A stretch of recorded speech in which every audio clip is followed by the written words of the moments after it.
Bonjour, bienvenue pour ce nouvel épisode du Q&A. J'espère que vous allez merveilleusement bien, comme d'habitude. Je pense que ça va pas s'entendre, mais j'ai des travaux tout autour de moi aujourd'hui pour changer.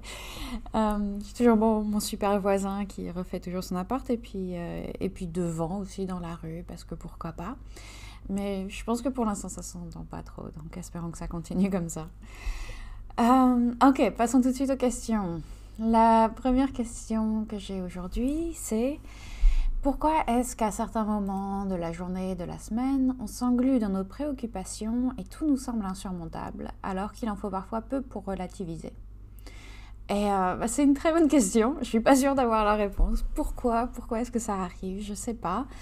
Je dirais que parfois, ça peut être la fatigue, ça peut être le manque de sommeil qui du coup endort notre cortex préfrontal et donc notre aptitude à raisonner et à pouvoir prendre de la distance et que du coup on est vraiment dans l'émotionnel et on a tendance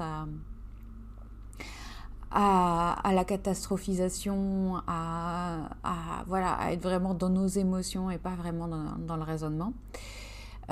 Je dis ça parce que je remarque que j'ai particulièrement cette tendance à m'engluer en fin de journée quand je suis fatiguée.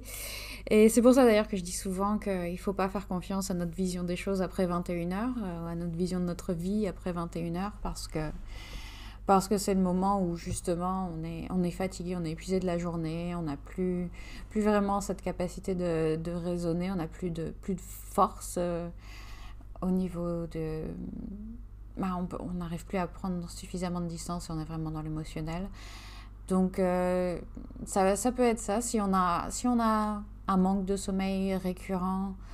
Par exemple, je pense à ça pour les jeunes mamans. Je vois assez souvent ça dans mes clientes qui manquent de sommeil parce que le bébé, parce que le nouveau-né, ou d'ailleurs un petit peu plus grand aussi. Elles ont un manque de sommeil terrible et ça fait que elles pètent des câbles assez couramment, assez fréquemment.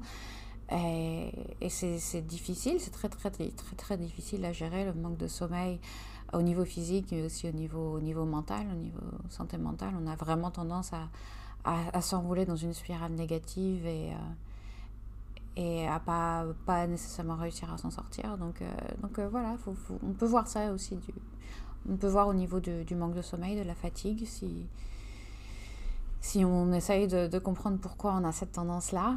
Je pense que parfois c'est aussi juste un manque de distance, de perspective, parce qu'on a tellement la tête dans le guidon qu'on n'arrive pas à relativiser. C'est aussi d'ailleurs le cas pour quand on est jeune maman ou même dans des moments où on est à fond dans un problème qui prend un peu toute notre énergie mentale. J'ai fait l'expérience de ça par rapport au lancement de Yoga with Clem. C'était tellement important pour moi de réussir. Et j'étais seule aussi à travailler donc sur ce projet, forcément. Et impossible du coup de prendre de la distance, de prendre de la perspective quand tu es seule à gérer un problème et quand c'est un problème qui est super important pour toi, qui t'obsède. Très difficile, évidemment, on a la tête dans le guidon et on peut pas en sortir. Donc moi ce que je fais dans ces moments-là, c'est que quand je sens que je m'englue vraiment, je vais faire un tour. je sors de chez moi, je vais marcher, je vais faire une petite balade. Comme je disais dans un épisode précédent, je ne sais plus le numéro évidemment, mais c'était sur le hack pour mieux prendre soin de soi. Et le hack, spoiler alert, c'était d'améliorer son humeur au quotidien. Le fait d'aller se faire une petite balade comme ça permet de s'aérer la tête, de voir d'autres personnes qui vivent leur vie avec leurs problèmes, tout ça, et de se dire ah bah oui, il y a d'autres choses, il y a pas que moi et ce problème-là, il y a tout un monde autour de moi, et ça permet du coup de prendre un petit peu de distance par rapport à ça et de voir les choses sous un autre angle. Et puis potentiellement aussi d'être en contact avec la nature et donc de faire baisser notre niveau de cortisol, donc l'hormone du stress. Voilà. Donc, comme dit, je ne suis pas sûre d'avoir la réponse. Il y a certainement d'autres raisons. Mais je pense que voilà, le manque de sommeil, le manque de distance, le fait d'avoir la tête dans le guidon, et ça, c'est jamais très bon pour notre aptitude à avoir de la perspective sur notre situation. Question suivante. Aurais-tu des exercices de respiration à me conseiller pour lutter contre la sinusite et les maux de tête qui l'accompagnent? Alors, du coup, je t'ai répondu directement parce que je voulais pas que tu attendes plusieurs jours pour avoir un peu de soulagement à ce niveau-là. Mais je vais répondre donc pour tout le monde. J'ai envie de conseiller 2 exercices de respiration qui sont très simples. Il y en a d'autres. Je suis allée voir aussi un petit peu sur internet ce qui se disait, tout ça. Il y en a d'autres où on se bouche le nez, on bouge la tête un peu dans tous les sens. Ça peut être utile aussi. Donc, mais c'est un exercice. Enfin, je sais pas. C'est pas compliqué, mais c'est moins. Non. Bref, j'ai envie de conseiller 2 respirations assez simples, 2 exercices assez simples. La première, c'est la respiration abdominale. Notamment parce que c'est une respiration profonde qui, du coup, aide à dégager un peu les irritants à l'intérieur des narines, à l'intérieur des sinus. Donc, une respiration profonde, c'est toujours une bonne idée. Mais aussi parce qu'elle encourage la relaxation. Donc, c'est une respiration qui se fait généralement allongée. En tout cas, je recommande de la faire allongée et d'inspirer dans le ventre. En fait, on peut même avoir les mains sur le ventre et même potentiellement faire un peu pression avec les mains, appuyer un petit peu sur le ventre pour avoir cette résistance contre laquelle pousser. Quand on inspire, on pousse le ventre contre les mains, et quand on expire, on laisse les mains gagner. Donc, les mains redescendent, le ventre se vide et l'expiration se fait. Donc, tout simplement ça. On inspire, on gonfle le ventre et on expire, on laisse le ventre tomber. Et on peut le faire, on peut compter même la respiration. Donc, on inspire pour un compte de 4 ou 5 secondes et on expire pour un compte de 4, 5, 6, 7 secondes. On peut même allonger un peu l'expiration ici pour encourager la relaxation et donc aider à réguler l'inflammation qui est donc causée par la sinusite. Donc voilà, la respiration profonde pour essayer de dégager un peu les sinus et cette relaxation qui aide à réguler l'inflammation. Donc ça, c'est tout simple et ça détend vraiment bien. D'ailleurs, je sais que la personne qui m'a posé la question l'a essayé et a eu l'impression de planer un peu, donc c'est super, c'est ce qu'on veut. Et la deuxième respiration qui est du coup un tout petit peu plus complexe, c'est la respiration alternée, Nadi Shodhana. Parce que donc on inspire par une narine et on expire par l'autre narine, puis on inspire par cette même narine et on expire par l'autre narine. Donc c'est une respiration alternée, on inspire et on expire par une seule narine à la fois. Et que comme du coup on fait passer l'air par une seule narine à la fois, ça peut aider à décongestionner. Il y a un peu plus de pression de l'air du côté de cette narine par laquelle on expire. Donc ça peut aider pour la congestion. En plus d'avoir un effet aussi équilibrant sur le système nerveux avec cette respiration lente et cette respiration, l'inspiration et l'expiration de la même longueur de chaque côté. Et du coup, ça a aussi un effet bénéfique sur l'inflammation. Donc j'aime bien ces 2-là pour lutter contre la sinusite. Rien de trop violent, on veut vraiment quelque chose de régulateur pour le système nerveux, de relaxant, et en même temps d'assez profond ou d'assez de passer l'air par une seule narine à la fois, d'avoir assez de pression pour dégager aussi un petit peu les sinus. Ok, j'espère que ça aide. Si jamais vous voulez un petit tuto de ces 2 respirations, elles sont du coup dans ma YogaTech pour mes clients. Et si vous n'êtes pas encore l'un de mes clients, n'hésitez pas à m'envoyer un petit message et je vous enverrai un tuto avec... voilà, c'est un tuto et puis on fait l'exercice ensemble. N'hésitez pas à me contacter. Dernière question. J'ai rarement fait d'insomnie avant, donc je découvre. Et j'ai l'impression qu'on est nombreux à se réveiller vers 3-4 heures du matin. Est-ce que tu sais s'il y a une raison ou une explication ? Alors effectivement, c'est un, j'allais dire un trouble, si c'est un trouble du sommeil qui est assez récurrent. Le réveil en plein milieu de la nuit, donc vers 3-4 heures du matin, quand on a déjà dormi un peu, donc on a déjà un peu relâché de l'adénosine, donc de cette hormone qui s'accumule au fur et à mesure de la journée. Et plus on a cette hormone dans le cerveau, plus on a cette pression d'aller dormir. Donc, ce qui fait que le soir, on a vraiment cette pression, ok, il faut que j'aille dormir parce que sinon je m'endors, tout simplement. Voilà. Et cette hormone, l'adénosine, est relâchée et on s'en débarrasse en dormant. Donc on s'en est débarrassé déjà pas mal pendant ces premières heures de sommeil, ce qui fait que quand on se réveille, on n'a plus autant de pression de se rendormir. Je ne sais pas si je suis claire, mais je pense que oui. Puisqu'on n'a plus autant d'adénosine qu'il y a, je sais pas, 5 heures, quand on est allé se coucher, on va avoir un peu de mal à se rendormir. Mais pour la raison pour laquelle on se réveille, ça peut être plein de choses, en fait. Ça peut être plusieurs choses. Le plus souvent, c'est le stress. On ne va pas se cacher, le stress est toujours un peu notre meilleur ami, n'est-ce pas? Mais le plus souvent, donc, c'est à cause du stress. Il y a quelque chose qui te tracasse, qui est pas forcément quelque chose qui te tracasse tellement que tu n'arrives pas à t'endormir le soir, mais suffisamment pour que ton système nerveux soit en alerte ou que tu commences à cogiter dès que tu ouvres les yeux. Tu vas penser au travail, tu vas penser à tous tes projets, à ton planning du lendemain, tu vas penser à un souci en particulier qui te tracasse, voilà.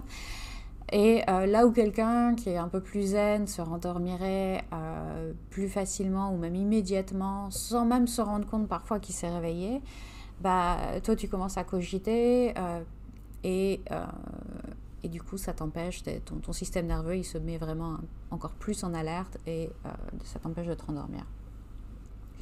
Ça peut être aussi dû à ton environnement, ça peut être un partenaire qui ronfle, ça peut être de la lumière, ça peut être du bruit, si tu as des voisins comme les miens. Non, ils ne font pas le travaux la nuit, j'exagère. Mais ça peut être dû à l'environnement qui n'est pas idéal pour faciliter, pour dormir toute la nuit. Ça peut être un chat qui saute sur ton lit en plein milieu de la nuit, ou un chat qui devient sourd et qui va miauler très très fort, ou un chat qui a faim, ou un chien aussi, je sais pas, j'ai jamais vraiment eu de chien, je sais pas s'ils font ça aussi la nuit. Ça peut être aussi dû à la lumière de l'écran du téléphone au moment de se coucher, qui bloque la production de mélatonine, donc c'est la deuxième hormone du sommeil. On avait l'adénosine tout à l'heure, donc qui est cette hormone qui s'accumule au fur et à mesure de la journée pour nous donner envie de dormir. La mélatonine, c'est l'hormone qui régule notre rythme de sommeil, notre rythme circadien en fait. Donc il va monter le soir, elle va monter le soir vers à 20h, 21h, elle va commencer à vraiment être très présente et nous donner envie de dormir, et puis elle va redescendre comme une vague. Elle a cette forme d'onde comme ça au fur et à mesure de la journée. Et c'est cette hormone qui est d'ailleurs responsable du jet lag, qui fait que même si on a une adénosine de fou le soir parce qu'on a eu toute cette journée de voyage, par exemple, dans notre cerveau, il est encore en plein milieu de l'après-midi, donc on n'arrive pas à s'endormir. Donc c'est à cause de la mélatonine qui reste calée sur notre ancien rythme, en fait. Bref, je ne vais pas me plonger trop là-dedans, mais c'est pour dire que la lumière de l'écran du téléphone, le soir, peut bloquer cette production de mélatonine, peut un peu disrupter, interrompre, empêcher cette production de la mélatonine, ce qui fait que on est un peu perturbé. C'est ça, c'était le mot que je cherchais, perturbé, pas disrupté. Je suis trop macroniste.